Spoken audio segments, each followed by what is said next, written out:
It's been fantastic to have Tim Blake, CEO and co-founder of Crossip, with us in Hong Kong this week. We've been working with Tim through our Dragonfly business for only about 3 or 4 months now. And taking the opportunity to speak to him on entrepreneur stories was something I didn't want to miss. This is the first time we've actually done this away from Banyan Workspace, but with Tim here for 3 days and being in the F&B industry, we couldn't sacrifice an evening when we could meet customers and visit potential customers. So we're here in Monday Studios. It's been fantastic talking to Tim today. So many great insights into building a business, finding opportunities around the world, finding opportunities in a category, and just focusing on a fantastic product, staying true to your roots, bringing it to market, and there's so much to learn from this discussion. I hope you enjoy it. Welcome to Hong Kong, Tim. Welcome to Entrepreneur Stories. Good to have you here. Good to be here. Tim, tell us a little bit about Crossip. What is it? So Crossip, I suppose, if we're going to think is a non-alcoholic spirit. But and this category is very new, probably only 4 or 5 years old. And I think we all know what beer is in that kind of replacement area. And so, now we're starting to see an expansion of that kind of alcohol replacement world, and spirits being one of them. Albeit, I think that probably started with things like Sealit was probably the first one. And then we've kind of had that quite a plethora of sort of replacement products. So non-alcoholic gins, whiskies, etc. We're slightly different. Our kind of North Star, what we wanted to be, was always a little bit different. So as much as I say we're a non-alcoholic spirit, I also like to just think we're a spirit without alcohol. We are what I think are sort of true 360 products on a bar. We can be used for any ABV, any occasion. We're flavor forward, taste driven, and essentially, our kind of remit for us is to enhance any drink it goes into. So, yeah, I mean, that's kind of, I suppose, a bit of a long explanation. The short one is a non-alcoholic spirit. Okay. But then that probably we're not distilled either. So for some people probably wonder why we call ourselves a spirit. But you don't try to be a gin or a vodka or a rum. No, I think, and I'm sure I'll delve into where Crossip came from as a bar. So my business partner, best friend, longest friend, was working in a bar, and he essentially needed to make a non-alcoholic drinks mix. And Carl's moment of clarity is kind of the moment he kind of get the bing was what makes a great drink. It wasn't about, okay, I want to fake something. It was what is it that makes you, when you pick up a drink and you take a sip and then you go back and you want to drink it again. Why do when we talk about wine, is it kind of, we're talking about the notes, the florals, and yet when we talk about soft drinks, we don't really talk about that, or mocktails. They're just sweet things. So that's kind of when I talk about the kind of North Star Crossip, that's kind of what it is. That kind of, we just want to make better drinks, and we want to create that piece, which, when you have an alcoholic cocktail, why should you get that in a non-alc? So, for me, I think it's very difficult. If you say you're a non-alcoholic gin, well, you're always going to be compared to gin. And I think the thing is about a gin, it's 40% ABV, it's 40% booze. So we're going to have to remove 40% of it to make non-alcoholic. Yeah. It's incredibly hard to make it the same then, because we're making... What do you replace it with? Water. We're taking half it out, right? Yeah. So it's so hard. Yeah. And some do better jobs, and I'm not saying that those replacements are bad, right? Because that's not what I'm here to do, and I think some of them are great, and they do a good job. They're just different to us. So, the kind of thing for us was, actually, why don't we just kind of reimagine? Or Carl thought, well, how can we kind of reimagine that idea? How can we make something slightly new? How can we create a spirit which does the same job as the alcoholic spirits, but doesn't necessarily fit into the mold that's been set by the alcoholic spirits as well? And that's kind of where we started, which was not always the easiest place to start, admittedly, because it's hard for people to understand just in that one word. We'll dive into the story of how Carl came up with the idea for Crossip and how that developed. But what do we need to know about sort of your background to understand how you've got into this position of sort of co-founder and CEO of Crossip. What's there from your past that sees you sort of running this business now? Well, I suppose when you say entrepreneur serious and CEO, I'm kind of an accidental entrepreneur and probably not really a CEO, but sometimes someone has to take that role in the position with the business, and that's where we got to with Crossip. That was me. But where my background comes from, I'm a bar guy, right? The year I was born, my old man opened his first bar, and I was brought up in a pub.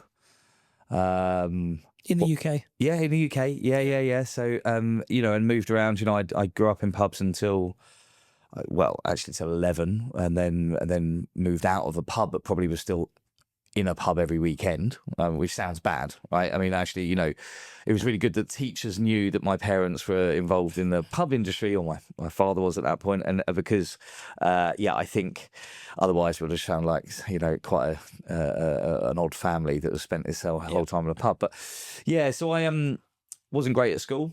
And I think now it's probably a little bit easier for people to recognise why people aren't great at school and how they can't focus properly on certain things. And to be honest, that was probably me. And so, ended up, leaving like a minor when I was 15. Weirdly enough, I was put up a year because I went to private school when I was young, and I got put up a year. So I actually fully left school when I was 15 years old. Didn't go to do A levels. Went to go to do a college course. It didn't really work out for me. And then fell into working in a bar. And actually became a modern apprentice, which was a thing. Okay, so what's a modern apprentice? Well, so back in the 90s, because this was a long time ago. Back in the 90s, they were trying to make. The problem is with hospitality, and I think it's changed now. Right, hospitality, I think, has changed for the better, and people come into it and they build careers. They build, it's different to what it was, rather than just a job you did for the sake of it. Working in a pub was something you fell into. And they realised that the trouble is most people have made a decision about what their career was going to be by the time they were legally allowed to work in a pub. Right, in the UK it was 18. Yeah. So by the time people were 18, they'd already decided. Yeah, they're on the path. Yeah, they're already there, right? So they realised that they needed to bring, and at that point, different now, you were allowed to leave school at 16. Yeah. Right. And now for the education, has to go till 18, but back then it was 16. So they realised that, they needed to try and get people into hospitality earlier. So they set up this modern apprentice scheme, which was essentially you did a vocational qualification. And I'm not going to say it was nonsense, but it was kind of nonsense, right? I mean, we kind of learning, because actually hospitality, you learn on the job. You don't, it's not a job you do out of a book. And so vocation was good, but it was kind of a means to an end to be able to work in a bar. So I worked in a pub from when I was 16. As soon as I turned 16, I became a bartender full time, and pretty much did that off and on did that full time till I was 36. I opened a pub opened a bar that was my own concept when I was 23. It was pretty successful. We won like best burger in Britain. We won, awards for cocktails, and it was a back in the sort of early noughties of the UK. It was all the kind of going out, binge drinking, big busy. So it was a lot of that. So we did that. I did that until 2016. We kind of pivoted in that time. Like I said, we turned it into a gourmet burger. We kind of rode that wave a little bit for a time because we realised that I was actually after the 2008 recession, people weren't drinking as much, and so people were eating still, and wanted to eat better. So I sort of looked around and saw people were getting involved in this kind of gourmet burger thing. So we started doing that in the same place, craft beer. We sort of trying to pivot and change. But got to sort of 2016 and kind of had enough. Been doing it 20 years then pretty much, which is a long time for anybody to be, running a bar. Yep. And I was lucky in that time as well. I got to do various consultancy jobs for other people, and I got to kind of work outside of my own business as well. Cocktail competitions, and built up a kind of network, and so I kind of ended up leaving there and then went into the drinks industry further on. So brand development, for Sazerac, and then worked for a Notcher & Coach, big wholesaler. So learning all aspects. Actually, at the same time, set up a little speakeasy bar with a distillery in it for fun, which we won the best spirit bar in the UK. We actually only opened for 12 hours a week. Oh, wow. It was kind of a hobby. Yeah. Like, it was bonkers, really, Yeah. kind of. But it was great. I have a real love for drinks, and that's not in a meeting sort of way. I just love the stories. I Yeah. love the things that go into it. So it was a space that I could kind of talk about that, and really kind of and this was when gin was exploding. So we made our own gin. We had a bit of fun, and kind of built this kind of small little speakeasy as well. And then so I was really lucky. I think before Crossip, I kind of, for me, I'm full end-to-end hospitality, from the Yeah. kind of pot wash right up to, selling wine to some of the spirits, some of the best bars in the UK. So yeah, got to see a lot of aspects of it, really. So. And then so Crossip comes about, and you've got masses of experience of doing, as you say, everything from in the business, from setting up to sort of managing it, running it. Yeah. You've obviously tried a whole bunch of different things. Yeah. You've done consultancy as well. Yeah. Which means that you've done sort of some B2B work as well as B2C. Yeah. That's phenomenal experience. And I know you had a partner in Crossip with Carl. How does Crossip come about then? So, I mean, to be honest, Crossip starts with Carl, doesn't start with me. Okay. I mean, like I said, so I gave Carl his first bar job. So that same bar, when I opened when I was 23, Carl. So that's when the relationship Yeah, begins. he was 18. Okay. His mum brought him in for a job. Okay. And I still know his mum. She lives down the road from me now, so Debs. And so his mum brought him in for a job, and he was this rugby player. He's a handsome man as Carl, and he came in, and we got on, and he started working at the bar, and then his story kind of runs parallel to mine. I mean, I would say he's a better bartender and more successful in that sort. We're quite different in that sort of way, but after he left, he went to university, did a weird animation course, but then ended up working for Dishoom, which was a big Bombay cafe chain in the UK. Very fantastic successful. Food, yeah. Yeah, amazing. Yeah. And Carl created the whole beverage program there, and I still think was for the volume they were doing, one of the best beverage programs I've ever seen. And I've said it to him. I thought he did a phenomenal job there, and the quality of drinks, the offering, second to none. And Crossip started there. He had to design a non-alcoholic drinks list, which I think he won an award for. He also won like Great British Foodie in that time, and he ended up working. He was doing like Sunday Brunch, Channel 4, and This Morning, doing cocktail slots on there as well. So he was kind of doing that kind of, So, but he had to design this non-alcoholic drinks list, and that's where that I told that story about that kind of North Star. That's where that kind of came about. Yeah. And I remember the first time I had it, it was like, what on earth is this, Carl? This is like, hot, bitter. But then when you put it in a drink, it made sense. So it kind of started with him, and it percolated for a lot of years. This was, God, by the time Crossip started, this was probably 5-6 years before. So, in many respects, he was way ahead of the game. But even now, I think Crossip is probably a little bit ahead of where the industry is now, if you know what I mean. So back then it would have been, so far ahead. But he, so he came to me, he'd left Rasheed, he was working some brand stuff as well, similar to me. We'd kind of exploring different avenues within the industry. He'd opened a small bar in Brick Lane, and he was doing the menu was completely half non-alc, completely half alcoholic. Okay.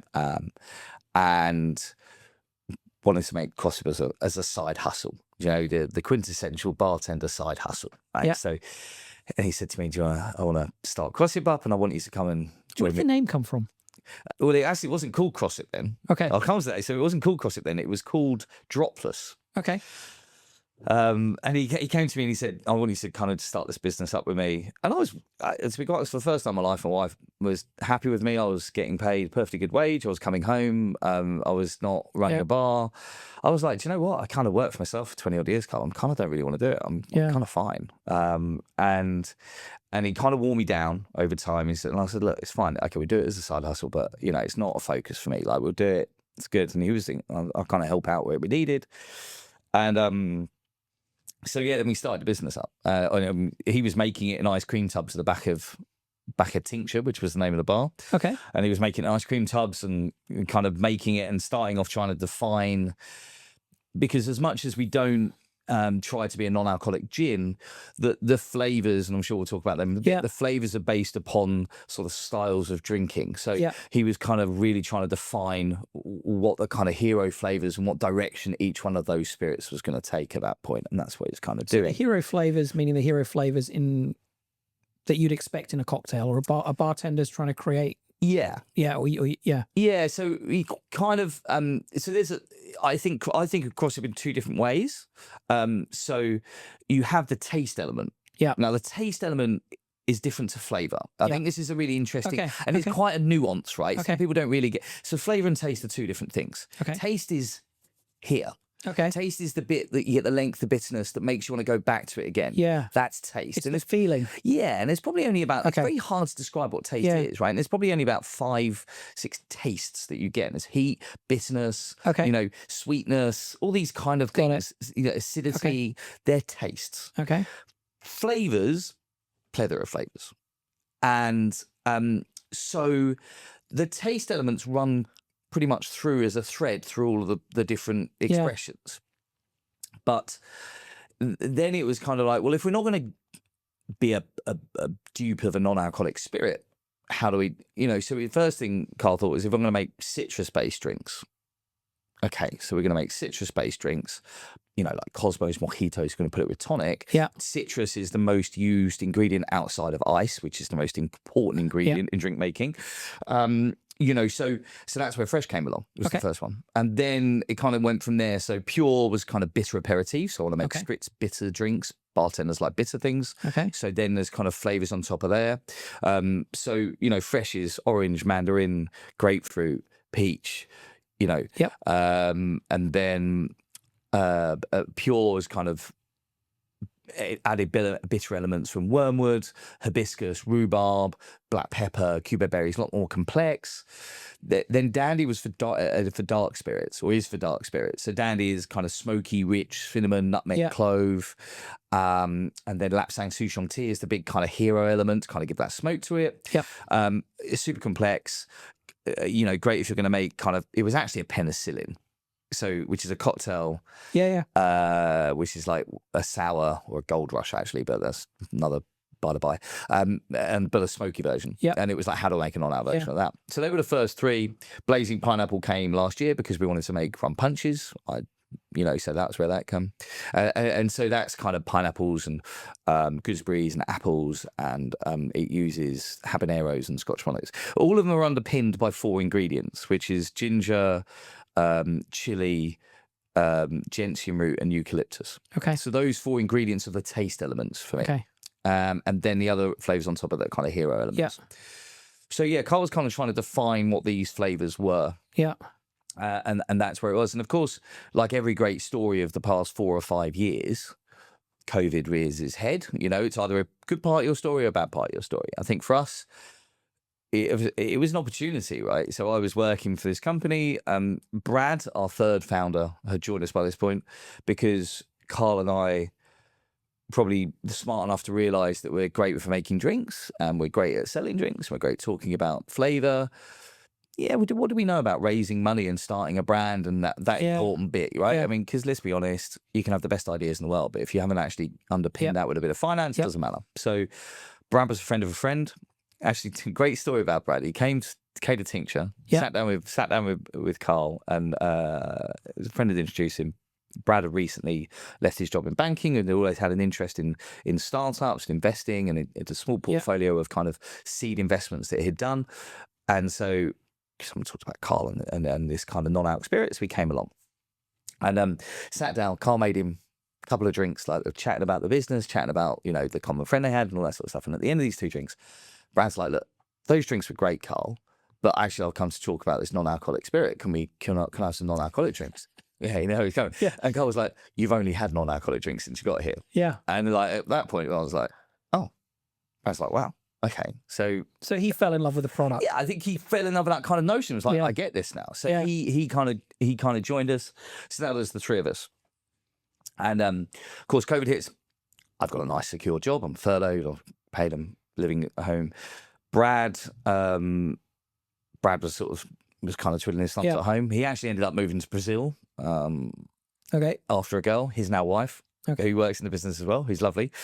She does the e-com for us. And so he, I love how that happens in startups. yeah, Just like, you know, yeah. the wife joins, the friends join, and you just, So we kind of, you know, kind of, I think, running a startup is really, it's a village, right? And it's Yeah. a collection. And some people are paid within the business. Some people just help you within the business. Yep. But actually, the biggest thing I've learned is you've just got to, you got to bring people into the tent. You got to keep them there. You got to get as much information out of them, whether Yep.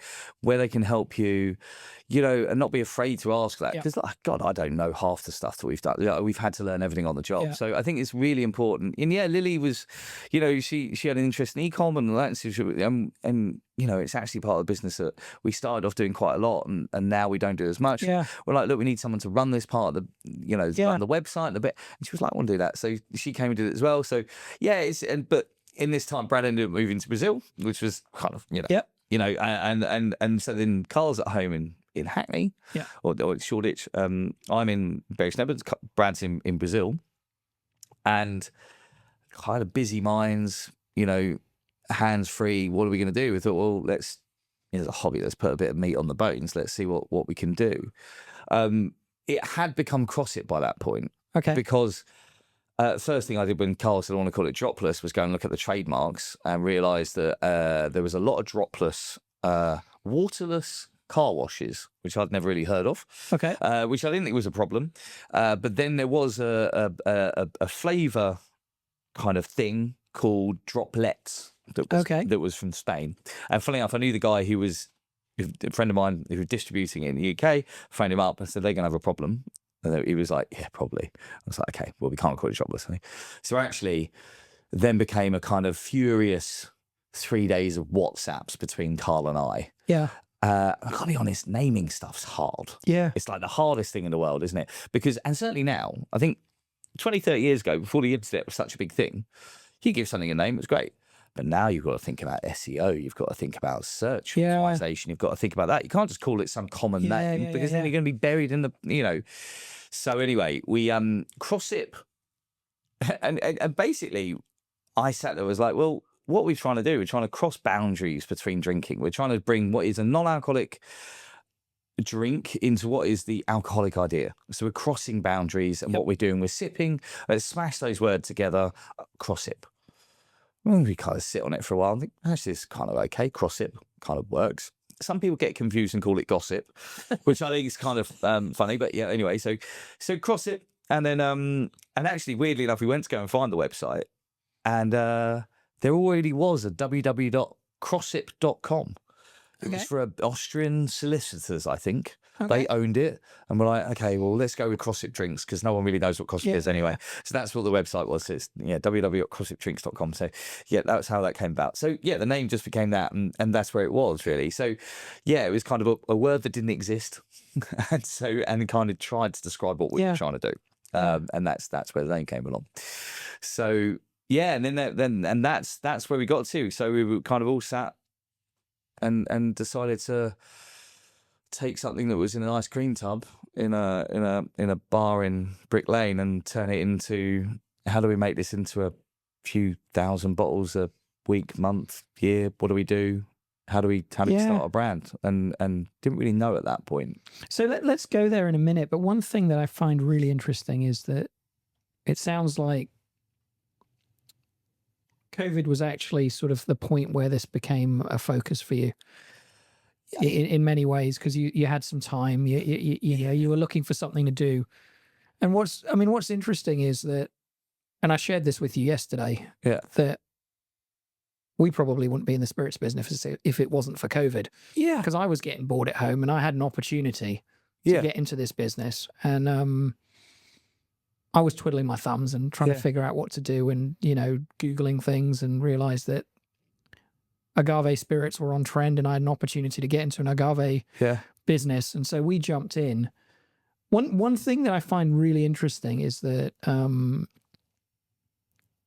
we connected October, November last year. Yeah. Got our first shipment in December, which was kind of amazingly quick, because things don't normally move that quick when you're trying to work with a brand. Yeah. We brought the shipment in and started calling people up to see if they would meet with us. Two things happened. One is people were intrigued when we said 0% or non-alcohol. Yeah. So we got the meeting, but people were still skeptical Mm-hmm. when we walked in. And then as soon as they tried it, the one word that I've heard in almost every single meeting that I've had in Hong Kong, and we're talking from bars to the leading hotels, is surprising. Mm-hmm. They said, this is surprising. Yeah. And I think it's because they're expecting something very, very different when I say non-alcoholic. Yeah. Yeah, I mean, when you think non-alcoholic, you think sweet, acidic. Yeah. You think Coke, you think lemonade. Yeah. And I think actually as well, a lot of these guys probably heard of spirit replacements. And I think that's one of the pushbacks. It doesn't, the water-based. Yeah. Because there are water-based spirits, right? And I've got water in the course and with lots of other ingredients. Yeah. They're a bit lighter as well. So I think there's that general perception when you say non-alcoholic spirit. Yeah. It's not apples to apples. It's quite a broad spectrum of products now, but they're all kind of lumped together. Yeah. Like when we say rum, you go, do you mean light rum, dark rum, spiced rum? Yeah. Aged rum, Caribbean, Yeah. where we're going. So then you kind of understand. Non-alcoholic spirits is still in that moment where non-alcoholic spirits. Yeah. So there's always kind of perception in their head of what it needs to be. And when you're thinking non-alcoholic, funny enough, actually, it's where we use a term, unapologetically bold. Bold, yeah. And it never started like that. But the trouble is, we'd go into a meeting, and we've learned now how to kind of talk about Crossip and kind of get across. And of course, look, sales is about answering pushback. Yeah. Right? It's about being positive, and it's about answering the questions that they're going to have before you get there. Yeah. So to be quite honest, what all we've done over the years is write down all the things that someone said and thought, well, how do we answer them in the meeting? Yeah. I mean, the commercial words first, all these sort of things. And I was going into meetings, people try it, they're going, my God, that's horrible, it's too strong. They just didn't get it. Yeah.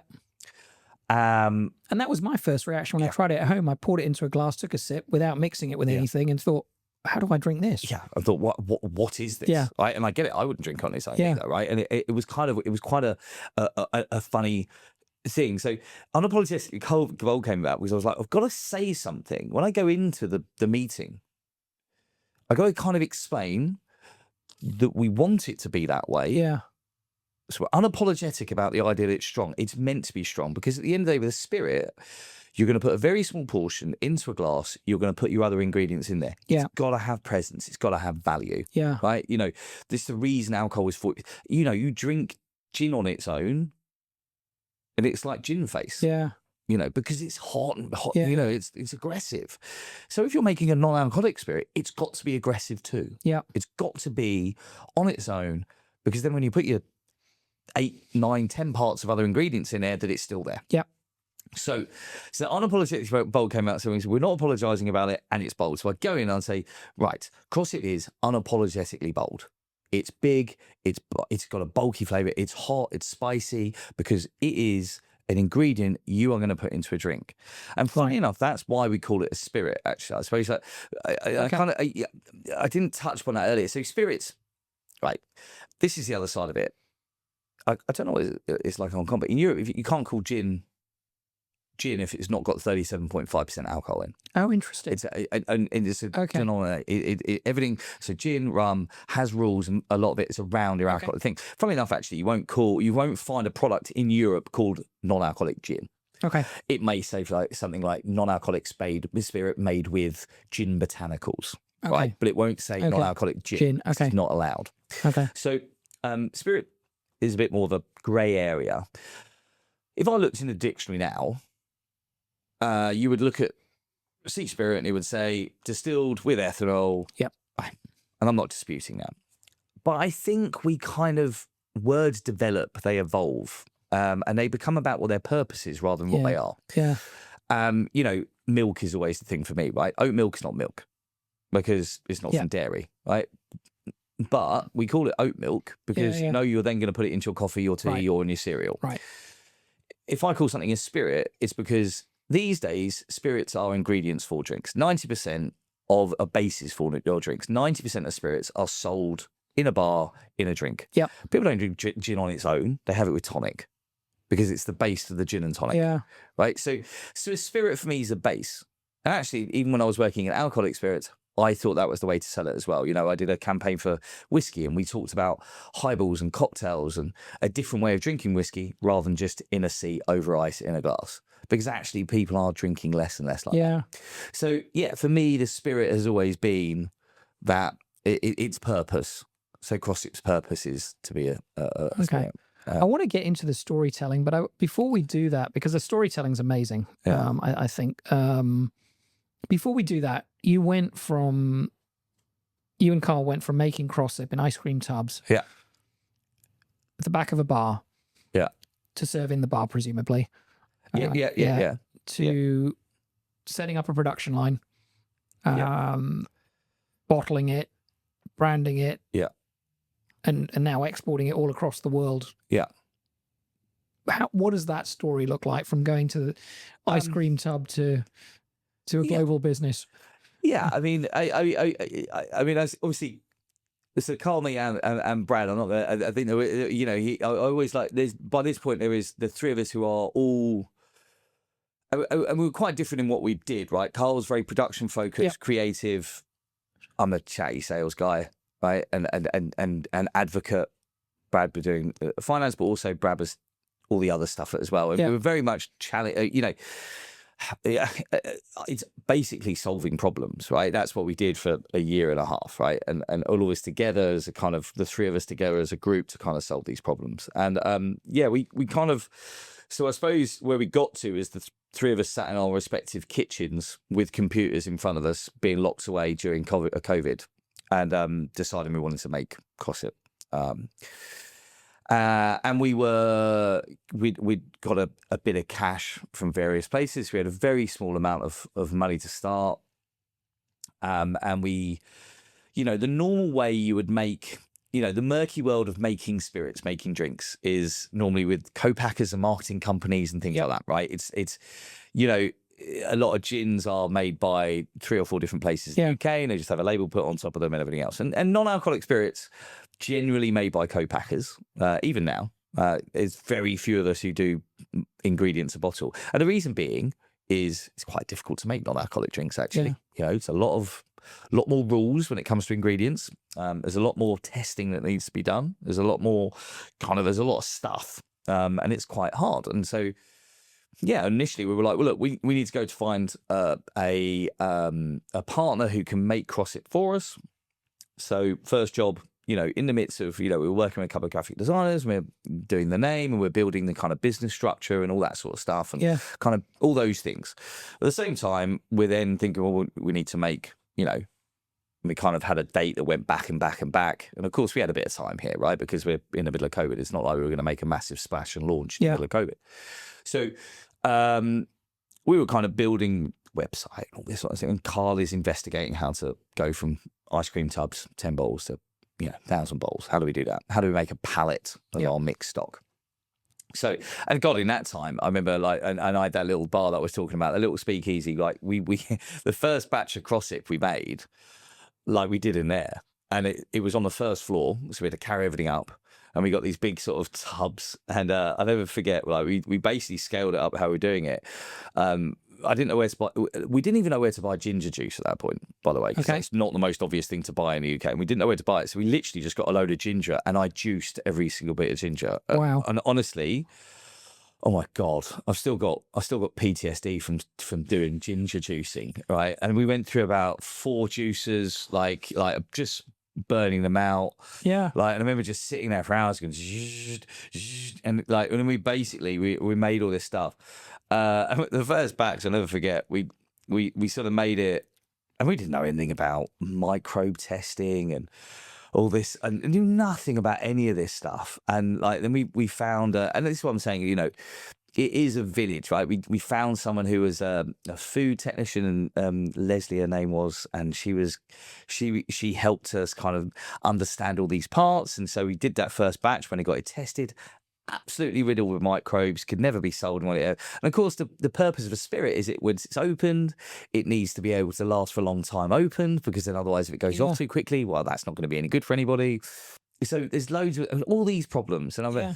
God, I remember talking to this one guy and he was like, you're never going to be able to do that. That's going to kill people. I'm like, what do you mean it's going to kill? And he just didn't understand, because, people weren't, Yeah. people didn't do this sort of stuff. So Yeah. the whole period, right, was all about kind of how do we limit risks? How do we learn about, like the hassle we need to put in place, all this sort of stuff. So, but we'd gone to go and find someone to make it for us. And like Carl was like, going there, like, well, no, non-alcoholic spirits are made by taking some water, adding some essence, putting in some citric acid and putting in some, potassium sulfate, preservatives and all that sort of stuff. And we're like, yeah, but then that's not how we make Crossip. Like Crossip, it needs to be fuller, stronger. Yeah. It needs to be the strongest thing. Like that's just going to be light. That's going to be like everyone else. I mean, I guess we could do what you wanted to do, but you're going to have to, you'd have to hire the whole factory. And we're like, well, how much does that cost? And gave us a figure, and we're like, well, that's not going to work, is it? Yeah. Haven't got any money for that. They have to set it all up just for you, basically. Yeah, right. So we're like, well, look, so at some point in this, and sometimes the kind of ordering, because obviously there's so much stuff all at once, decided we need to find a space and build a factory, right? And, I mean, how naive is that as well, right? Oh, let's just build a factory. Everyone does that sort of stuff. Surely other people do it. We could do that.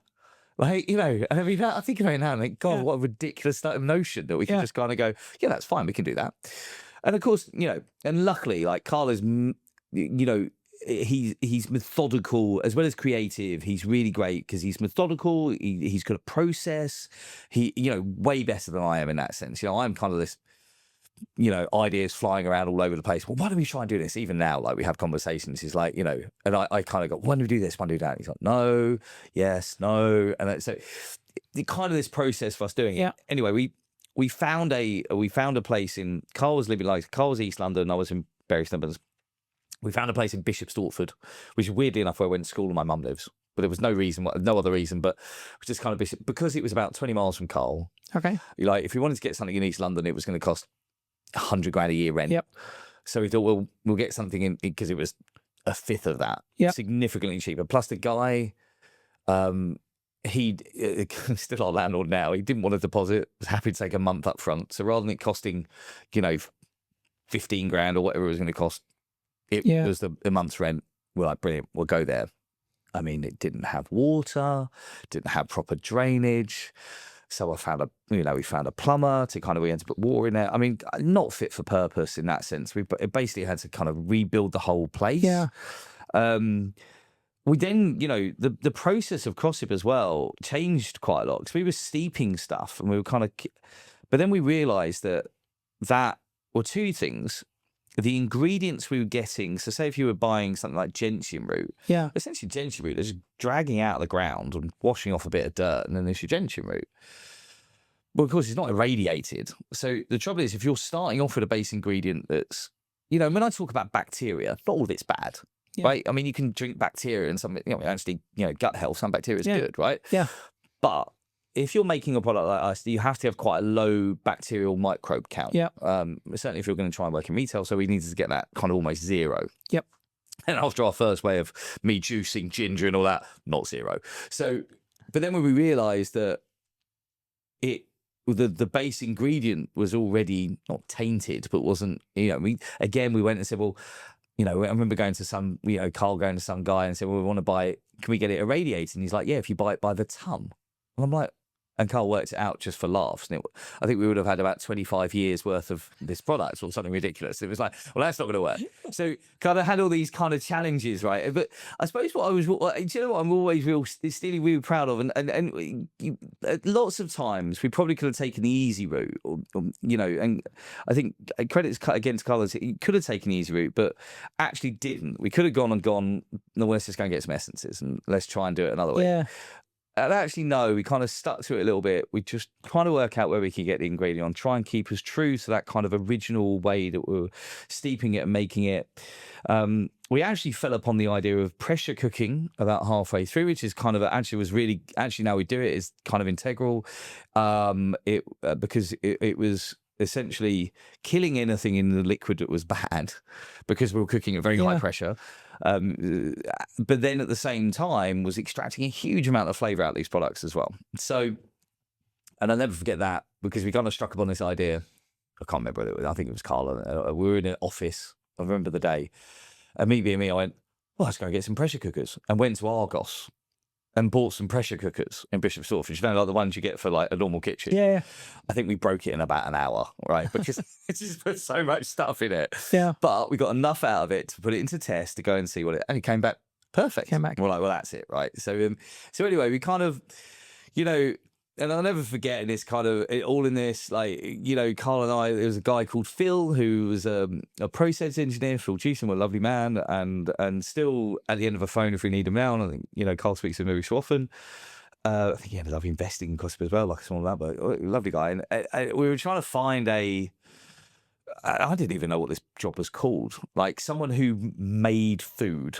Yeah, it's like a process engineer. I kind of like taking it from ingredient to kind of, you know. And he'd been working. I think he'd been working in making crisps, and he'd left his job during COVID. So a lot of people did.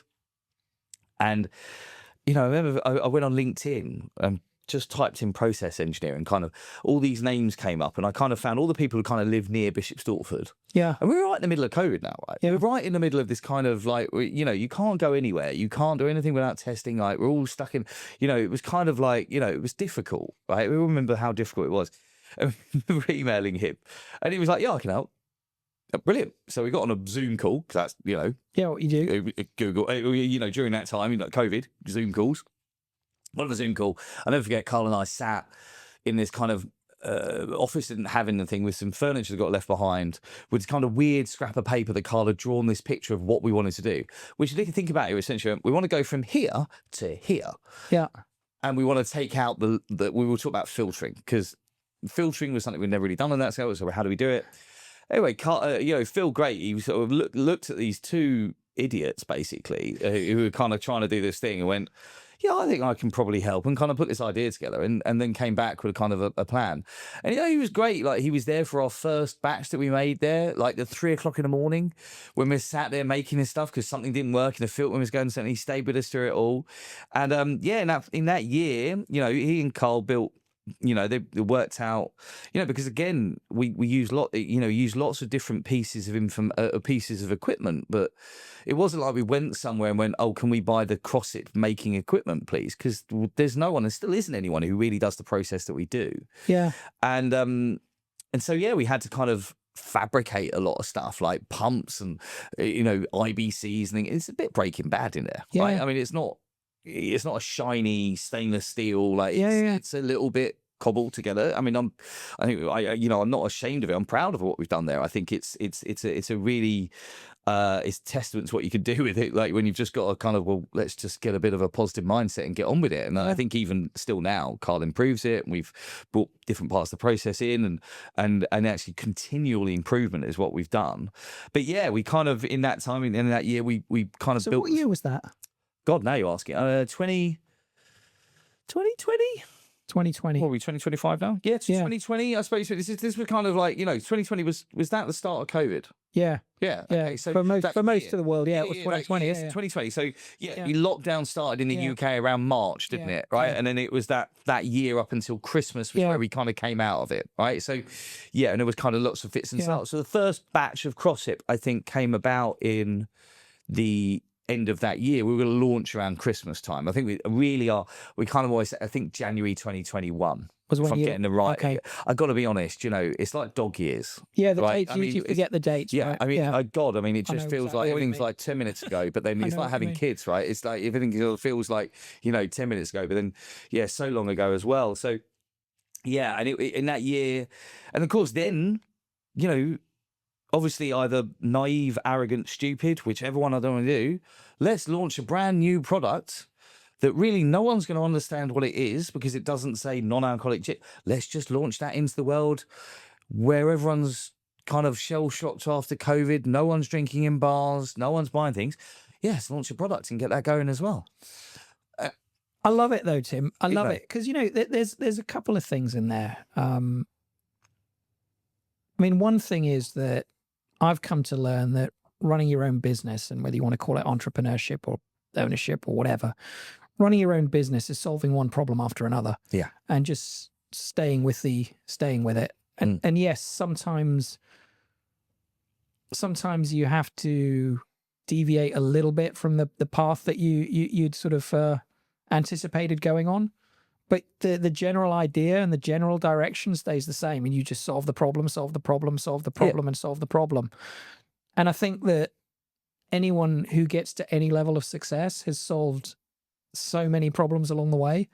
And those who don't, quite often, it's either that they have to give up or they give up. And there's no judgment there. There's reasons for that. Some people need to go back and get a day job because they have to pay the bills. But I love this idea of, we had no idea what the fuck we were doing, basically. Yeah. But we knew what we wanted at the end of it, kind of. Do you know what I always think? And I don't know whether Carl feels the same this, but in some respects, I don't know if we both hadn't worked in hospitality for so long, which essentially is making decisions quickly on your feet. You're putting out fires, right? You're dealing with problems. You've literally got seconds to make decisions. Things break, staff don't turn up. You know, people want feeding. Things happen. And you have to be so good at looking at those things, judging it very quickly. You know, thinking about the 3 things you could do and which one's going to be the best. I always think about it that way, right? You think about a problem, you look at all the options that you've got. Some of them are just bad. Right? Sometimes there's just no good options, right? But you find the least bad option that will give you the best outcome. Yeah. And then you get on with it. And do you know what? I mean, the funny thing, I don't really like. There's a business theory, and it's a guy called, what's he called? Stockton. Okay. He was a prisoner of war. And he became and I don't know if I'm going to say this right, and I'm sure so going to listen to this and probably knows better than I do. He was a prisoner of war, and he became a management consultant. And essentially, his theory is the idea that you have to accept the situation you're in, but always be positive on what the outcome is. Knowing you're going to succeed, but accept where you are. Right? Accept that you might not. You know, in his instance, when he was a prisoner of war, that his situation was he was a prisoner of war. I think it was Japan, maybe, I don't know, and that it wasn't great. But he knew he was going to get out of it, and then he also knew he was going to be successful. So knowing where you want to go to, but then being really truthful about the situation you're in at the same time. And sometimes I've not remembered that as well. And I think certainly now, as I've kind of got a bit more experienced, I'm kind of trying to learn. But I think it's a really solid lesson to, you know, understand the situation you're in, all the bad stuff that can happen, but know the outcome that you can get to is good. And I think that's really great. I think, you know, you spoke about opportunities, you know, the whole analogy of, you know, if you've got lemons, make lemonade, right? You know, bad things mean good things too, right? You know, just stuff happens, right? Absolutely. You know, find the solutions, find the opportunities, find where it is. You know, solve problems, you know, move from one problem to the next problem to the next problem, find the best outcomes, work out what they are, and get on with it, right? And I think, you know, and be quite blunt and truthful with people. You know, like when I talk to people, I don't, I talk about value chains and things like that. You know, I will be the first person to say, well, how much money are you going to make? Because actually this is integral to us being like, everyone along the line has to make money. Otherwise we all got to be down. We all got to be, this whole idea we're going to put everyone in a room and negotiate this. No, let's all just work out, accept what we've got to make, get on with it, and be very upfront about those conversations as well. So, you know, all these things, I think the things that I've learned that I've tried to do better. But I think, problem solving that's the biggest bit of any. I think what is successful in life. I mean, like, I agree 100%. Recognize the problem, find the outcomes, get on with it. Stay positive. And just keep moving. I think, I can be quite laissez-faire, I can be quite, but I'm always quite driven. Right? I'm always trying to get to the next step. Sometimes it's the worst thing about me. Right? I'm always trying to improve. Sometimes I don't stand around and look at the good things. Sometimes I was always really terrible as a bar manager, and I was really bad at saying you've done a great job, right? Because I got to the end of a shift, I'd be like, what could we do better? And actually, you forget sometimes. You got to go, that was a great job. But I think it is all these things you've got to kind of remember, because if you look, if you sit there and just let the world, it'll all go past you, then it will, right? And if you let the problems get on top of you, and look, we're 4 years in, which I think I'm hugely proud of, because I think to be a startup new business that lasts 4 years, are we going to last another 4 years? I don't know. I'd like to think so. We're doing, if we can go the right direction, but it's a startup still, right? We could, we could fall apart. So we've got to be accepting of that situation, and just keep pushing forward, go as long as we can. God, if it doesn't work, right? And look, this is a matter of fact of businesses, and I've been involved in businesses which have failed. Sometimes it does. It's not a failure, right? You gave it a shot. You've made as best decisions you can. Sometimes these things just don't work. And you've learnt a lot from it. Right. And I think you've walked away with knowledge. Yeah. And I think, look, this is it, right? Experience. So I think, and I think, we've got to, and that's what I think, that's always what I think we've done really well, right? We've really learned, really brought people in, used the best of what we can get on, found a problem, answered the problem, moved on. I think that's been. So there's a couple of things there that are really interesting. When I got into my corporate career, the first thing that I can remember taking away from the CEO was everyone in the value chain needs to make money. Mm-hmm. We're not going to push the factories to the point where they're not making money. Yeah. We're not going to push our prices up to the point where our customers aren't making any margin. Yeah. And we want to make sure the consumer's getting a deal that they feel is good value. Mm-hmm. And I've taken that into everything that I've done, and I've seen what happens when you lose sight of that. Yeah. And I think that's such a key takeaway. The other thing is that I've sort of embraced since a young age, as my old man always said to me, make a bloody decision. If it's the wrong one, at least you know it's the wrong one, and you can change course. Mm-hmm. But if you sit on the fence, nothing's going to happen. Yeah. And I think I've sort of embraced that on this journey. It's like, okay, we'll make a fuckload of mistakes. Yeah. But every time we do, we're going to walk away with knowledge. And we're going to know that, okay, that didn't work. We should have gone this way. Well, now let's go this way. Yeah. Because we know that now. Yeah. Which is really, it's really interesting, because I think your story sort of covers all of that. Oh, God. So if I think about the mistakes we made, and, the money we've raised and spent, and whether we've done it in the right places, and some of it's circumstance, and some of it's like, when we... and you just have to make the decision, and make the best of where you are. I think, mistakes are more important than, I think, I don't know, that's probably quite a cliche, but, mistakes are more important than success, right? And I think it is a bit of a cliche, but it's absolutely true. I mean, God, I mean, who sits and goes, well, because actually success is half luck. I mean, let's be honest. Yeah. Like I'd love to say that it's all that, but actually, for making the right relationship, sliding doors moments, isn't it? The amount of times that you meet the right partner, you come across the right deal.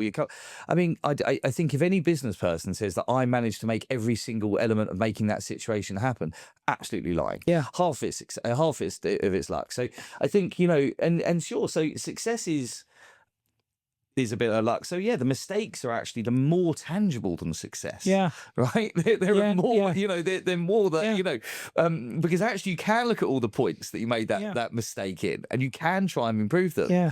I think, what is that? If you continue to make that mistake, then that's the worst thing. Yeah. And perhaps we've done that sometimes as well, and not recognised it as quickly. Yeah. I mean, look, then that's what it is. You just got to roll with it sometimes, and there you are, and then and keep going. So it's interesting. On the way here, I was telling you about the first big order we received. It was sizable, and we were so excited. We had all this cash that suddenly came in. And we threw $20,000 into a website in Vietnam that has done fuck all for us. Yeah. But we built the most state-of-the-art website. Yeah. Because we thought that's what we needed to have. Yeah. And it was such a waste of money. And it still bugs me to this day. But I'll never make that mistake again. We'll do something, and we'll scramble to make it work and do it as simply as we can. Yeah. And then build off that. Yeah. And learn as we go. Yeah, we made loads of mistakes. I think when you start up a brand, you always think you've got to build the brand. Yeah. That's not happened for 5 years, right? We did events and things like that, and spent money going to stuff, and I mean, it's pointless, right? Looking back on it, we're like, well, why did we bother doing that? Because actually, we could say you have this bottle. They go, oh, that's nice. Where can I buy it from? I haven't got any listings. They can go and buy it from. So what's the point? We're kind of like, there's no end. Like, so sure, now we kind of have backstops and we think about outcomes. We think about more about the, but you kind of like, but the thing is, I mean, look, I mean, I'm not young, right? I've been in business a while and I've done some, and I've worked in different places, and, Carl and Brad are both, bright people, and we do these things. None of us has set up a drinks brand before. It kind of, there's so many bits that you have to think about, and you kind of make the best decisions, and marketing's so difficult in that, and of course ours was coupled in the sense that we were also in a category that didn't really exist. It was growing around us. Crossip, when we released Crossip, now the industry is changing, where consumers are putting more onus on flavor and taste and novel ideas, reimagining novel spirits like we do. When we started, I'm sitting down with people and they're saying, so is it a gin or a vodka? I'm going, it's nothing. And they go, well, that's never going to work, is it? It's fucking ridiculous. And I'm like, okay. All right. Okay. And, and now it's okay, right? People get it. So we've kind of grown into ourselves in that category as well. So we always... You've figured out how to answer those, that pushback. You said it earlier with Unapologetically Bold. You've sort of figured out that you've got to have an answer for all of these things. I sat down, we wrote out loads of things like people saying it's too expensive, people saying, oh, it's too weak, people saying this, oh, you do that, oh, it's just, and so you have to sit down and have these, and I still get it now, and actually it's one of the things that I find most useful about when I come to different markets, when I work with different people, that I get to learn different pushbacks. I get to give a bit of information about the things that I've learned. I get to learn about different ideas of drink strategies and the way things people perceive and engage with drinks in different places, which there's actually a lot of commonality. No matter whether you're selling things in Asia or Europe or the Americas or wherever, there's a lot of commonality in the way people engage with drinking. So but learning or listening, sometimes I don't do that enough, but actually I try to, and listening to where these things that people are saying is hugely important as well. But I think it's but it's even now we're still remolding our message. We're 4 years old, and I don't think we've nailed it yet. Right? We're continually trying to improve. Which is fantastic, because if you're not doing that, I think if you're standing still with any brand, then you've got more problems than you know. One thing I want to touch on, and you brought it up there, is the brand, because you mentioned LinkedIn earlier. I reached out to you on LinkedIn. You reached out to your production manager on LinkedIn, and I reached out to you firstly because the branding was so strong. I loved it, and I'm a sucker for a good brand. And that's what turned me on to Crossip. And then I tried it and thought, okay, now I know how to drink it. As I said, the first time I sipped it, and then I looked at the back of the bottle. The storytelling's amazing. It tells you exactly what it is, how to do it. Of course, my instinct was just open it and try it, but not read the back. And you framed things so well, like Unapologetically Bold, like the 3 words you've got on the bottom of every flavor. Talks about the personality. I think flavor. I think Talk about going from liquid to brand, because I also saw online, like the first bottles, they're very different from these. This is such an upgrade to what the photos I've seen online. Do you know what? Out of the 3 of us, it was probably the bit we all had experience of it. But we weren't. We're not marketeers, designers. We had strong views. We knew what worked in a bar or restaurant, and but we kind of like the brand has continually evolved. Right, as we've learned what people need, what people are. Some things we've fallen upon, like the colours have always stayed the same. Like, so the first bottle, and this is one of the problems you have with because if I said, let's go and get a bottle, they go, great, we're going to go and get someone to create me a bottle and make me a bottle and do this, that, and the other. You could not be further from the truth, right? We need to find a bottle that's 50 centilitres, that is made in production, is available, that's not going to cost that, if we've got to buy it from Italy, it's going to cost us £1,000 to get it from Italy to us. Blah, blah, blah, blah. So you kind of you've all of a sudden, you've got problems when it comes to, what you're going to use, right? And I think people don't really realize that when you've not got loads of cash, when you've not got that, you kind of, bootstrapping, starting up, whatever you want to call it, you kind of have to go with what's on the shelf, what's available. Yeah. And funny enough, so one of the things about Crossip, it's not a clear liquid. It's a colored liquid.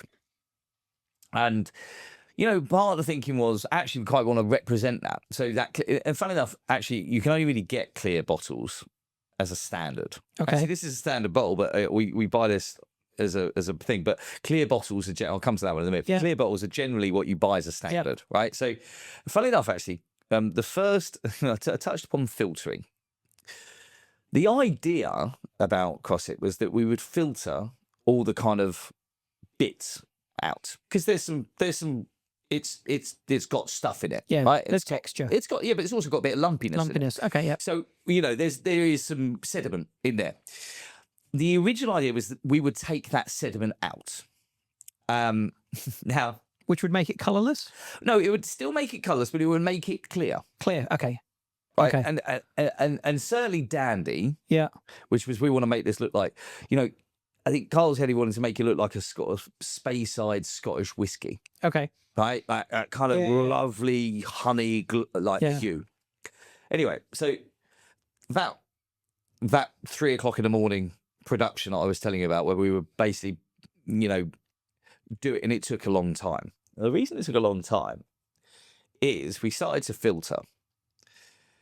Now, ginger dust. Now we use ginger juice, and we could have used root, but it was too hard. Ginger juice has a kind of softer heat and flavor, and it helps with the texture. So we use ginger juice. And ginger dust, which is the bottom of ginger, is as fine as concrete dust. And you need a 0.5 micron filter to take out ginger dust. Okay. Now, put this in perspective, that's somewhere near taking bacteria out of water. Okay. Right. So that's kind of like very fine. Yeah. And we started, and I will come back to the branding in a bottle in a second, but so we started to do this on this first night, and we were kind of going through all this. And what you do with filtering, you go through sort of levels of different filters. You go with kind of a wide gauge, and then you start to work your way down. So we started to work our way down, and we're just clogging them up. And we're going through filters and filters and filters and filters and filters. And this is what's taking the time. And the flow was incredibly slow. Yeah. I remember doing we had a stopwatch out. Like, how long is it taking? Yeah. And we did the maths. And it was like, right, so at present run rate, it's going to take us 7 days to filter an IBC, right? That's not going to work. Yeah. Right. So we're this isn't great. But anyway, so we finally, and every time we're doing a filter on a different gauge, like the final one, we're going down, or I'm taking a little bit off and I'm putting it on the side. And they're really murky. And they're getting less murky as they go down. Anyway, we got to the last one, and we finally managed to get it clear. But it was, the next question was, how do we do this on a large scale? Right, yeah. But anyway, we took it out, and it looked amazing. Like, it looked beautiful. It's like glowing and honey. It was so nice. And we tasted it at the same time as well. And we got to the last one. We tasted it. And what we realised was it wasn't as good. Because we'd taken out a lot of that stuff. Yeah. It had taken out some of that mouthfeel, that stuff we needed. Yeah. And so then it kind of went. And so we kind of actually went back on a 1 or 2. I can't remember. And we kind of. And because we're all about the flavour and the taste, right? We're about the liquid. That was, for us, it's always been the liquid first. Because we're about that, we're like, well, we're just going to go with that. It doesn't look as great as that, but it's better. Yeah. Right? It does what we want it to do. So remember that. But the trouble is, then we had the problem. We had this bottle and it had sediment in it as well, which isn't particularly and we could have got over that in some respects, but again, it would have added process and more kind of additives and stuff like that. So we're like, actually, no, we're not going to do that either. So what we ended up with a lot of bottles was, one of our biggest problems with our older bottle was clear bottle, saw the liquid, and then you had sediment at the bottom of it, which, for some people is a barrier. Yeah. And yeah, that wasn't great. So that was kind of our first problem. We designed this label. It was kind of fun and edgy. It was on a little slant. Of course, no one could read it, and it wasn't as great. And there was nothing wrong with the first bottle. It was fine, right? There was a lot of issues, I thought, with it by the end of it. but it was fine, right? And I think sometimes, again, and so actually the process we went through with that piece of branding. So there's a lot of stuff we kept. And first thing we said was we don't want a complete rebrand. We don't want a complete, the logos. We like the logo. We like the color. We like that vibrancy, that kind of Pantone color approach that we've had with there. The actual, if you look at the bottles, so there's embossing now, but it's a pattern. It looks like texture. Yeah, so that looks like if you look texture closely, that is representative of a hibiscus flower. Okay. The smoke is actually little S's for smoke, and then wisps. So they're different on each one. Yeah. Okay, yeah. This is like a little piece of citrus. Yeah. And this on the pineapple is like the texture of the outside of a pineapple. It's why it's got those diamonds. Okay. So they representative of kind of the hero flavors, which was smoke, hibiscus, citrus, and pineapple. Yep. Right. And so they were on the original bottle as well. They weren't embossed. That was the other side of it. I think the label was very flat. It didn't have any texture. So yeah, there was lots of things with the branding there that we still wanted to keep. So it was more of an upgrade. It was a reimagining, and then step forward there. And all the while where we're doing this, again, we're kind of learning about our messaging and what we want to talk about as Crossip and what we want it to be, and sort of redefining that branding piece behind it, the language. The non-alcoholic world can be very reductive. A lot of people want to talk about health and wellness and sober. None of us are sober. Well, we are most of the time. We don't drink all the time, but I drink. I judge alcoholic spirits and drinks for the IWSC. So does Carl. We are boozy guys who are really interested in drinks, right? So we and actually, in some respects, this kind of sober world was always a bit at odds with us. So, we really kind of not railed against it, but we didn't lean into it. Like a lot of brands really lent into that health and wellness. And we've got real products in here. We use proper ginger juice. We use ginger. We could bang on about the ingredients and all the goodness it brings to you, but we don't, right? We thought, well, actually, everyone else does that around us. Just because we're in the non-alcoholic world, they're doing that job for us. We don't need to do that for us. Right? Yeah. So we didn't do that. So that was a huge part of our messaging as well. Plus, it can be quite reductive because, here's a weird idea. I'm going to try and sell something to you by telling you it's not something and that it doesn't have something in. Yeah. Oh, that sounds great, doesn't it? Right? I mean, it's weird, isn't it? Yeah. Buy my not gin. It doesn't have alcohol in it. Yeah. Please have it. I mean, ridiculous. So we want it to be positive. Like, we want to talk about the flavors, we want to talk about taste, what you can do to your can enhance it. Amazing. So this really became part of who we were as a brand as well. That kind of unapologetic bold, and even that kind of unapologetically bold thing. I'd say it. I remember being in discussions with. there's a guy called Charlie who was working with. He's a lovely man, and yet again, he helped a lot. That kind of in his time there, thinking about that sort of stuff as well.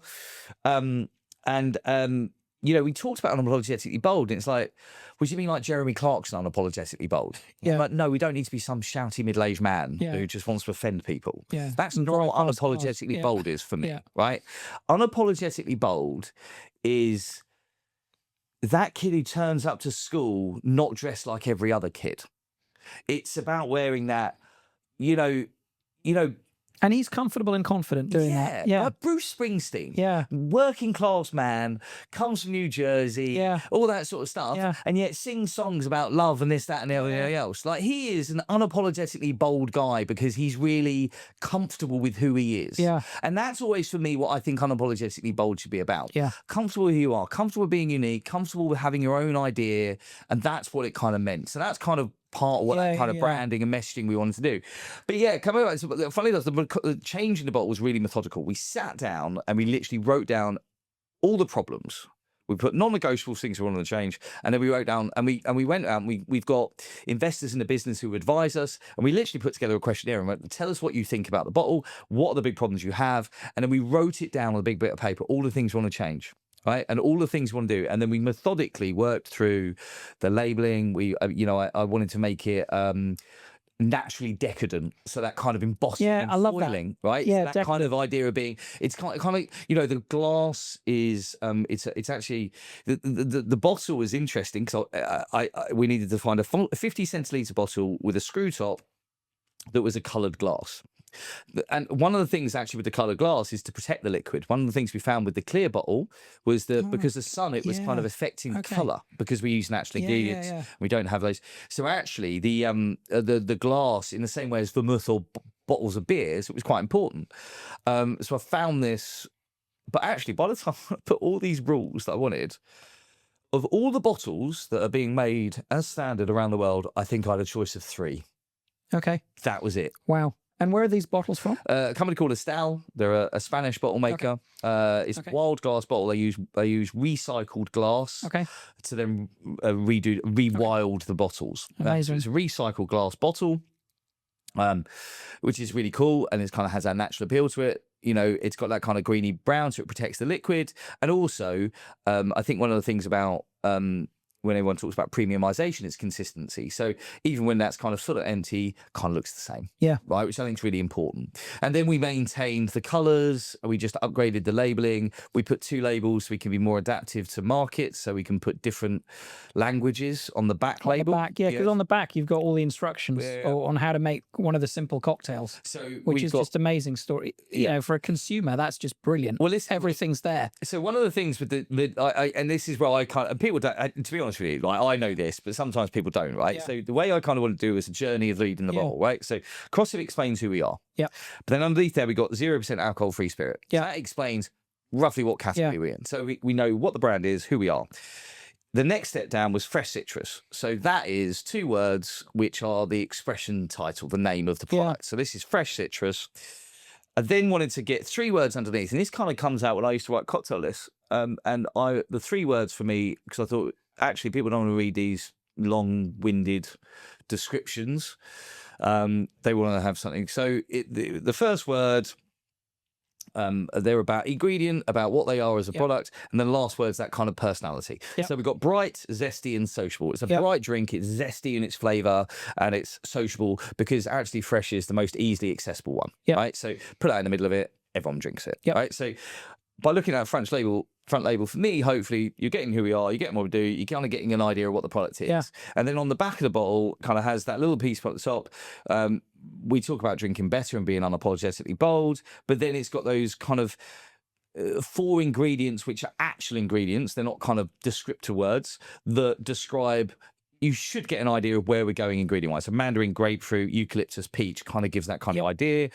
And then, you know, one of the things I always say is we don't sell Crossip, we sell how to serve Crossip. Yep. Super important, right? I mean, because you don't drink it straight. Absolutely. So look, we've said perfect for a G&T Mojito Cosmo. You certainly get the idea if you like one of those drinks where we go. And then we've got that hero serve in the middle. The little QR code actually is a bit of forward planning. So barcodes are going to finish in 2 years' time. And they're all going to go to QR codes. Okay. So that QR code is also a barcode. Oh, got it. So but it takes people to your website as well. Well, no, it goes to another sub-website, actually, which actually, by geotag, changes language on it because it talks about... Depending on where you are. Yeah, so you put different things on there as well. So slightly different things. And then that kind of... And then we've got the hero drink. So you'll have the pure cup, which is with lemonade and some bits. I've got the FTC. So it's, 25 ml of citrus Crossip, 200 ml of tonic, and then some cucumber, so until combined. And then, of course, we've got the bottom, all the kind of business end, which was kind of where we are. So that's kind of the journey of the bottle. Actually, this little bit up here on the neck label should kind of have little representation of what those ingredients are in the bottle as well. Sometimes that's lost on people, but and that's kind of the journey of the bottle. But yeah, we didn't get a marketing agency in to do this. We did a lot of this ourselves. I love the intentionality around it. It's like listing all the problems, speaking to the investors, talking to your business partners, figuring out the solutions to every single problem. Yeah. And then it all comes together in this, that for someone like me sitting in Hong Kong, looking for something in the spirits world to get into, turned me on enough to say, hey, let's reach out. Let's find the brand. Let's find who works there. Let's find out who I can reach out to. And every account that I've opened in Hong Kong, and you'll see this tonight when we go out, has Crossip bottles front and center behind the bar because it looks so damn good. And I think that's incredible because, you typically go to a bar and you see the same brands behind the bar everywhere. Yeah, sure. And the stuff that they are sometimes serving is actually hidden under the bar, right? Because they don't put the house pour necessarily behind the bar. Put the fancy You stuff put the up top, fancy right? stuff. Yeah. But this is front and center in Yeah. almost every bar that we work with, and I'm just maybe it's just because you can see it so clearly because it looks different, but it's actually there, and I think that's a testament to the job you guys have done. Yeah, I'd like to look. Some of it's luck rather than judgment, right? I think some of those forks in the road could have gone the wrong way. Yeah. I think actually a little bit of experience from kind of drinks. We wanted it to look like a spirit bottle. Yeah. Right. We wanted it to look like a bottle that belonged on a bar. The on premises, funny enough, retail, and whether we get to talk about that, is kind of something where I have less focus on. Like for me, on premise is always what it is. So if it's on the back bar, actually one of the things that I thought and one of the reasons that we kept the colours the way we do, because like, to be fair, pure is pretty, the pink's pretty wild. Yeah. Right. It's quite, because you don't really often see that on spirit bowls. It's unapologetically bold. It is unapologetically bold. And I always thought that colour part of our thing, and actually, I right down, like, even the foiling is slightly different colours for every single one. Yep. So, again, like, God, getting all these samples through of foils, my kitchen table, and kind of making all those things like that. So, yeah, I think, I think we're a lot more comfortable in our skin now. We've still got some changes. I think, we're still ever evolving. And I think we're more confident in our approach to not having to say we're a non-alcoholic spirit. I think that's our kind of next evolution. I think if our category, the non-alcoholic spirit category, whatever you call it, the spirit category, are we just evolving the spirit category as a whole by putting spirits which can be non-alcoholic, that don't necessarily have to, that can do the same jobs? So are we creating a new category, or are we kind of pushing the boundaries on the existing category of spirits that we already have? Yeah. And I think that's, for me, I truly believe that's where that's where mainstream acceptance comes, right? That's where the volume, the kind of, we stop being, I've got this phrase in my head at the moment. Yep. I want to go from being niche to essential. Yeah. Niche is I'm a non-alcoholic spirit. Yeah. Essential is I'm a spirit that is versatile enough to be used in no, low, or full strength cocktails or drinks, right? That's essential. The frame that you put on things is it actually even shows in the product. You kind of put a frame around something, like you don't want to be niche, right? You want to be essential. The unapologetically bold frame that you sort of put around the whole Crossip story, I think that's fantastic, and I think it really can be a guiding light in many ways as well, and it can help people to understand exactly what you're talking about. Two questions. One is, what are you seeing in society and in culture that's driving this category? Right. I've seen a lot of data, but it's mainly coming from the US and Europe. What my interest in getting into the non-alcoholic world of spirits and drinks was more anecdotal. Yeah. It's what I saw in my friendship groups. It's what I felt myself as I started to focus more on health and longevity and stuff like that. And just as I got into entrepreneurship, waking up in the morning and thinking, fuck, I shouldn't have had that second drink. I'm not going to be able to function the way I want to today. But what have you seen in that world that sort of gives you, I guess, optimism, confidence that this is a product that's really gonna, it's got a really good future? The weird thing is, right back to the start, Crossip was always just about making a better drink. Yep. Actually, for Carl, sure, Carl's a fit guy, right? He likes to go to the gym and we unfortunately, the rugby player, you said. Yeah. Look, he's, you can find him on Instagram. He's always lifting something somewhere, right? He's he's chunky lad, and he, he's healthy, he's fit. He's always done sports, always big thing. We've probably always drunk a little bit more than we should do. The unfortunate truth about the drinks game is that we're not there's a lot of bad stuff that happens there, and actually we're getting better. I'm very proud of the way the industry is evolving in that way, and we're I think there's a real movement to kind of make that better for people in the industry. I think, look, I mean, when we talk about that side, I've seen the worst of it all, right, in my career as a bartender, but that doesn't stop me wanting to drink. That was never a reason why we started it, right? And actually, it was not the reason I came into the business as well. It was simply, I just thought, actually, that makes really nice drinks, right? Okay. So, and I think we have to get this down to our simplest moment, which is we want to make nice drinks, right? And actually, inclusivities, and so I was just in a few steps, I suppose. The reason I love hospitality is because the inclusivity, right? I love sitting at a bar talking to someone I've never known in my life before about something in their life that's completely different to mine, and we just, and look, what's the commonality? We're sat there at a bar having a drink together, and that happened last night when we were out, all over, all over town. Yeah, absolutely. And you find stories, and you find people. I've grown up in that environment. I'm a massive advocate of hospitalities and bars, but for me, it was never just about the drinks, right? It was never about going in and drinking 10 pints and falling over, right? I think, actually, I'm always, I want to try different drinks, and I want to try different ideas, and I want to have different experiences, but actually it's everything else that goes into it. So, and actually we need to give as many options for people when they go into those places to be comfortable, right? And actually one of the things about non-alcoholic bar, like, this is the weird thing, and I kind of try and explain this to people, and it's quite difficult to think about. Why do we go to a bar? I go there to have a pint. No, you don't. Okay, you do. No, mate, no, you don't. You could do that at home. Yeah. Right? That bit you can do at home. Yeah. And it'll be cheaper and easier. Yep. But you don't. You come out of your house, you walk, you get a cab, you do whatever, you go and make an appointment with a friend, you go and sit there and you have a pint together. So what's the bit you can't do at home? Oh, it's the meeting together bit, right? So that's a bit. But then when you look at menus in bars, they're all driven by alcoholic drinks. Like, that's the thing they're there for. Yeah. Well, actually, some bars, that's the case. Like, we were in that great bar last night, Socio, whatever it is, and amazing. Actually, you would absolutely go there for the cocktails because they are amazing drinks, beautifully sculpted, well thought out, absolutely works of art, like you do anything else. So you're going to go there for that. And the hospitality was on another level. But you're also going to go there to a certain extent to go and hang out with your mate, right? Yeah. It's kind of a thing. Yeah.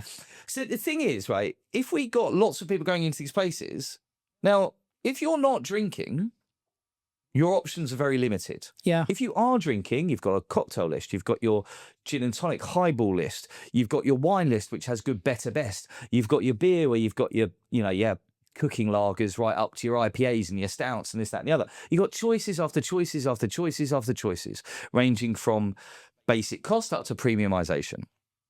We look at non-alcoholic drinks and we have Coke, lemonade, and juices. Yeah. Right? So what we're doing is, actually, for me, not about health or wellness, and so yes, it underpins it. There's kind of an element and everything else. Yeah. We're just doing a premiumization job, which is all I've ever done in the drinks world since I've started. We're trying to offer something slightly better.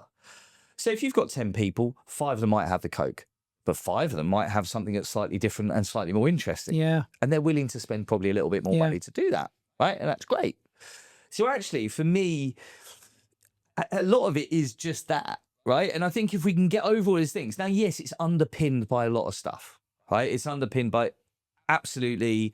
And again, whether you can ladder this back to COVID, like health and wellness and people's. Yeah. And I think there's absolutely we are far more knowledgeable about what goes into our bodies and what our bodies do than we were 10, 20 years ago. Right. I mean, you just have to look at the data of kind of living ages and this, that, and the other. Things are getting better. We're understanding more about, but this isn't just drinking. This is food. This is health and wellness. This is like going travel, and this is everything, right? So, so of course that is underpinning it. And of course, out the back of that, people are, to a certain extent, there is drinking less. And again, I think whether that's driven by social media, we were talking about that yesterday. I mean, God, let's be honest. When I was 18, I'm glad there wasn't any cameras about, right?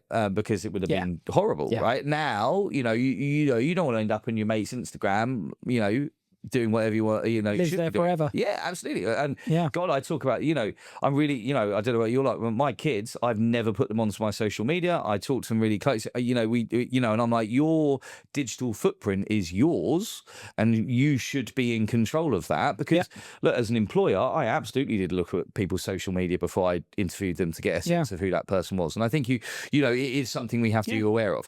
So I think, yes, that kind of drives some of this part as well. This a more control for things, right? And of course, I think there's a certain level of Western, certainly British arrogance where we think but a vast part of our world, which has become far smaller than it was 20, 30 years ago, culturally does not drink in the same way as the West does, right? Yeah. So, I mean, like I live in a country of 70 million people. How many people live in India, in the Middle East? Yeah. And there's culturally people drink less in those areas. So absolutely. As the world becomes smaller, as we start to integrate more, and whether I'm not going to get into some massive conversation about immigration and everything else, but actually, I think we are, as a world, we're becoming more integrated. But of course, there's different experiences, different things which are opening up different ways of your existing, right? So. And we've seen this in lots of different ways. Look, non-meat, non-milk, milk. All these different things, right? Yeah. So I think this is kind of an interesting part. So of course, that underpins so we've got two things. We're premiumizing by giving better options for people to do it. It's being underpinned by lots of different elements, which are quite macro or micro, no matter where you are, which are different per country. Yeah. And that's what's driving these statistics of people drinking less, right? Yeah. And I think I don't think there's one killer point. I will say one thing, and I sort of touched, I spoke about it yesterday, and the element of social change, which I think is a hugely interesting thing. And so social change is, and we talked about this yesterday, but social change, think about, I think about seatbelts in the UK, right? Where, we would inside of 20, 30 years became seatbelts, and now getting in a car not putting a seatbelt on feels absolutely crazy, right? And whereas when I was a kid, God, you're allowed to sit on the roof, go in the boot, whatever you wanted to do. Yeah, you're changing your clothes after school in the back seat on the way to football or whatever it was. Yeah. Now that kind of, it's ingrained into us. Smoking in bars. People who don't remember smoking in bars, it only stopped in 2007, right? But at the moment, what we have, and you can look at the statistics, less people under 25 are drinking less, right? But people under 25 probably aren't driving consumerism around the world. They haven't got the disposable income, they haven't got the influence, etc., etc., etc. The people who do are probably drinking. I think it's something like in the UK, I'll use the UK figure, 49% of under 25s don't drink or don't. 49%? 49%, I think it was. Under 25? Yes. So half the population under the age of 25 Pretty do much. not drink. Yeah. And I think, wow. And if the statistics are quite stark in a young grade. And then one thing I think is a big asterisk on this, they're not saying I'm teetotal. They just don't associate as a drinker. Okay. So, they're not, I'm not drinking ever. Some of them don't, but they're just making a choice. It's not a big part of their life. Yeah, they'll have a glass of champagne to celebrate. But it's just, it doesn't define them. But I think actually for an age group, 40 to 60, I think alcohol defines some people in that way. Yeah, it's part of their personality, which again is a bit weird. So it doesn't define them. As you get to, I think over 40, it's like something like 30%. Yeah. Now, older people generally are the consumerism. Now, and I can't remember the exact numbers, but political theory or whatever it is, campaign theory, if you have 20 people out of 100 who are fully indoctrinated into your idea, they will influence the other 80%. 80%, yeah. And we've seen this happen in various bits and pieces. So look, I think the idea of social change, if you've got younger people who are drinking less, and we see this, we have the notes and we have the statistics and everything else, sooner or later, they're going to be the driving force behind what we drink and how we consume and how we socialize. So sooner or later, logic stands to reason that there will be less drinking. Yeah. Does that mean there won't be any drinking? Does that mean that this is the death knell to the spirits? No, I don't think it is, right? I think it's a change. And at the same time as we've seen, things move around, problems happen, they become opportunities as well as problems. Yeah. It's for us to kind of realize where those opportunities are.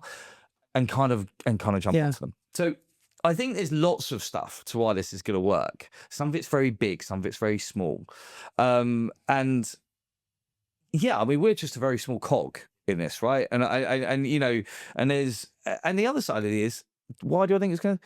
Because Diageo has Guinness 0.0, it has Tanqueray 0.0, Yeah. it has, Pernod Ricard are investing huge amounts of income.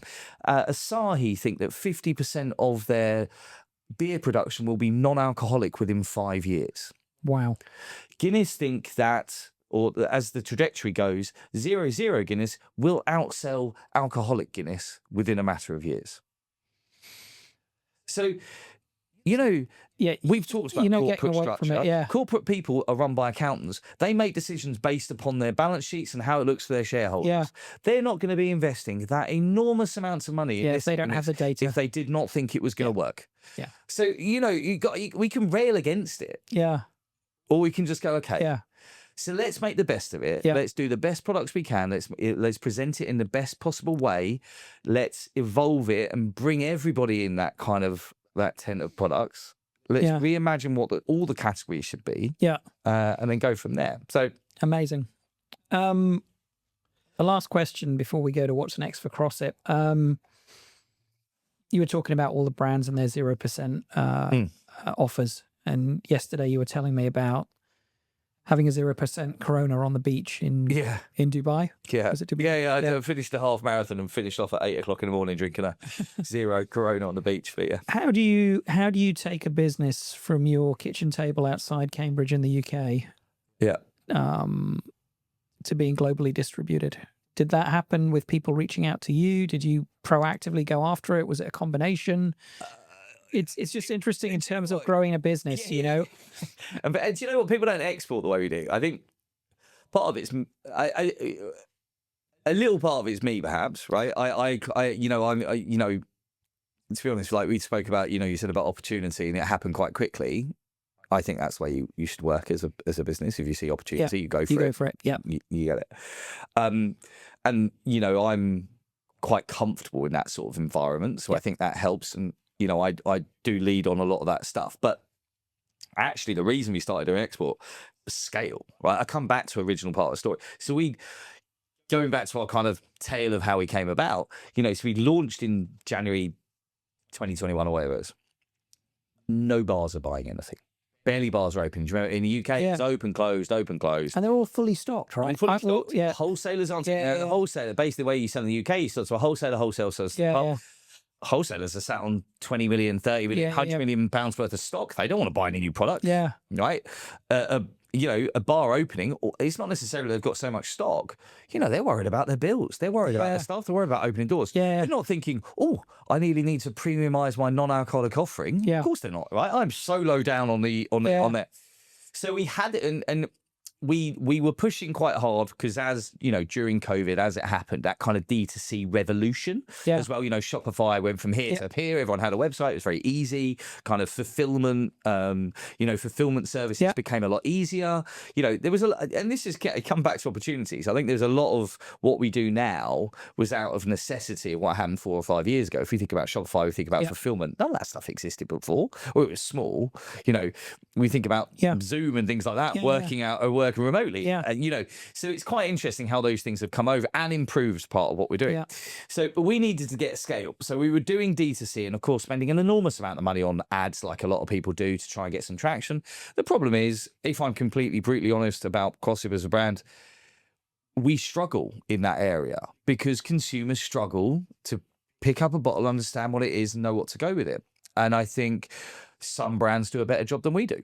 And some bands are better at that than we were, right? And still are. Not because of that we're doing anything wrong, just because of where we're placed. And some of it's because we're probably not telling the story well enough. I don't know. We have to be brutally honest. But you're working on that. I saw that. I think we do work on that, but we also don't spend as much money on ads as we did then. But because at that point we needed to get scale, and we were trying to, with any business that size, we're trying to raise money, we're trying to prove revenue, we're trying to do that. So you're almost using that kind of add to kind of thinking, well, if I'm spending X amount and I'm getting that much back, that's fine, because at least I'm showing growth in a business. But it's a very expensive way of doing it. And it probably wasn't, we weren't exactly catching fire with it. So, we realized we were very much an on-trade product. We were always going to have better focus on the on-premise. But none of them we could talk to. So I always talk about our half-life as well. Like Crossip, even though we launched in 2021, realistically, where our natural home was in the kind of on-premise didn't really happen until about 2022, 2023. Yeah. So, and then and I think we kind of have to think, well, now the reason I say about export is I actually realized that, okay, well, let's think about this logically. Yeah. I need to get more people to kind of look at it and buy it. So why am I only looking at the UK? It's expensive. There's no one buying it. I kind of do that. See if we can sell it somewhere else. Again, same mentality. Other people do it. Why can't we do it? Let's just work it out. And yeah, a bit of luck. Like, so our partner in the Middle East, who was our kind of first export partner, still work with them now, a company called Drink Try. Erica is the founder. Johnny runs it. He's the MD now. Erica reached out. And we're good. I'm friends with them now. Right? We worked together for 4 years. They've been hugely supportive of us. They've put us into some positions where, as a small brand, they probably could have gone through a slightly bigger brand, but they haven't. They kind of really, I think what we've done with them and what they've done for us has been phenomenal. And so. But they kind of, Erica reached out at the same time, and I was sending emails around, and basically I'm kind of the mentality, well, I'm just going to send emails to people and see if they want to. Yeah, if they don't reply, you haven't lost anything, right? Yeah, What's the point? Yeah. So I just Do the same thing. Dishing. Exactly. Right? Sending out, going, well, let's go to that country. Let's think in that. So, Erica was, or Middle East was first. And actually, I went out there. I got an opportunity to Gulf Food. We'd done a few cases, and I went out there. And I was like, and I needed to get some. And I walked back, having sold, and they agreed to buy 2 pallets. And I then thought to myself, well, I can go and have 10. Like, we reckon it takes between 10 to 15 touch points to get a bar listing a product. Interesting. In the UK. And Okay. It'll be different in each different markets. Yeah. But it's quite a process. Yeah. To have that initial conversation, to talk about the product, do the tasting, them doing the development work. Bartenders are flaky at best. I mean, I say it because I'm one, but we can be a little bit hard work. Getting it on, it takes a long time to get that on the menu, listed, ready to go. Yep. Sometimes happens quicker, sometimes out. And I might only sell 1 bottle a week doing it that way. But you sold 2 pallets. Exactly, Yeah. right? Yeah. Now, of course, we've then got to think about depletion, and we've talked about how I've now tried to create a strategy where I go into a place and we kind of have a set of how we do it. We've got to get depletion. That's equally as important. So working with, that's what I realized coming over, spending time. Someone described export as a contact sport to me a couple of weeks ago. Brilliant. Absolutely. Yeah, love it. Right. All about the people. Yeah. Right. I realized this really early on, right? I've got to get on a plane. I've got to go and get there. I've got to go and understand who they are, understand the market. My job is to get you guys to want to sell my product, right? It's not for me. And sure, we're going to have some meetings with some bar groups, right? And that's going to be a little bit, actually, you're going to do the heavy lifting on that, right? My job is to kind of help understand the brand more, get that kind of relationship going, and to be there as a supportive network to whoever I'm working with. So we realized that. And then I realized, well, actually, we can work on the UK, but the UK is notoriously difficult, right? It's a very expensive market, very hard, a lot of choice. We're a huge beverage market. So actually realized that this was the way. So yeah, look, in 4 years, we're now available in 16, 17 countries around the world. Wow. And some of them are small. Some of them are just like, we sell a bit of product here and, get it out. Some are bigger. The Middle East, we invest quite a lot in, and we go out there and we do a lot of work. And we've got a lot of good partners there. And actually, this past 3 or 4 months, we've, there's been you guys over here in Hong Kong. There's been Malaysia, Singapore, India. Korea, you mentioned. Korea, actually, we've been in Korea about a year now, but I mean, they've just reordered as well, which is, for me, is like the...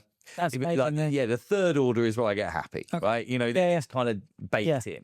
And so, and then Belgium, and we started warehousing in Amsterdam, so we can be a lot more, because for Europe and Yeah, the Brexit wankers. Yeah, Right? I'm not gonna make any bones about it, and I don't care who I piss off about this. Right? I mean, the biggest part of self harm to any country has ever done it to itself was. Look, I went and marched and everything else because I think it's. And being I don't know whether an internationalist or European. I just think why would we do that sort of thing, right? I think we should try and break more borders down, not introduce higher tariffs and taxes and make stuff harder, right? I'm not a protectionist. I don't understand all that idea of stuff. So yeah, so actually it was really difficult. So now we warehouse there, so I can be a lot more adaptable to European markets.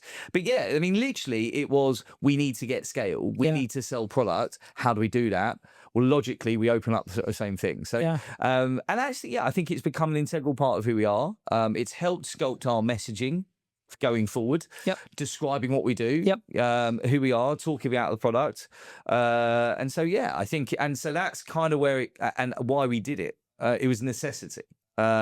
Interesting. But yeah, I think it's a bit, and actually I find it, I come here and, whereas, in some markets, there's 20, 30, 40, 50 non-alcoholic products, I go to some market and we've almost got first mover advantage. Yeah.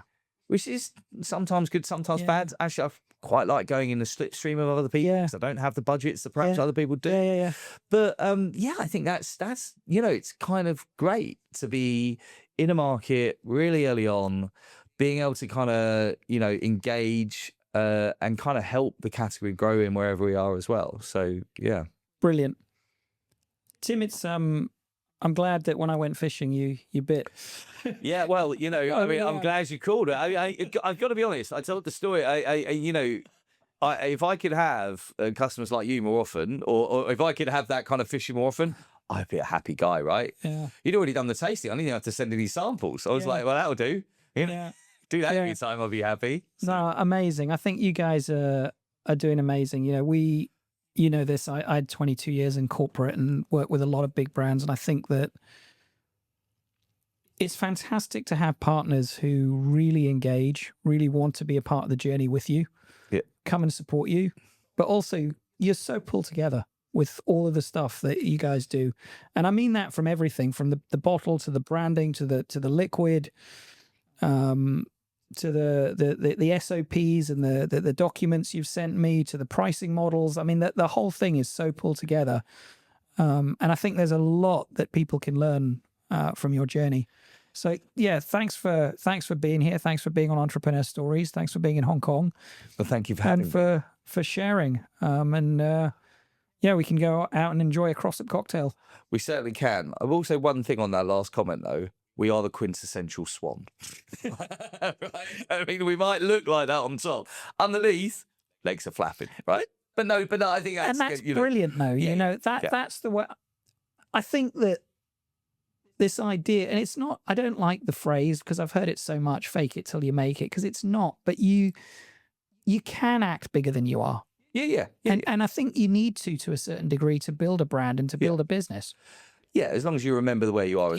And you never forget that. No. Forgetting that's dangerous. And we've talked about that. Where we stay when we travel and stuff. And we don't stay in the peninsula, but we like to sell to them. This is right. I mean, yeah. So, it's true. Great, fantastic discussion. Thank you, Tim. Thank you very much.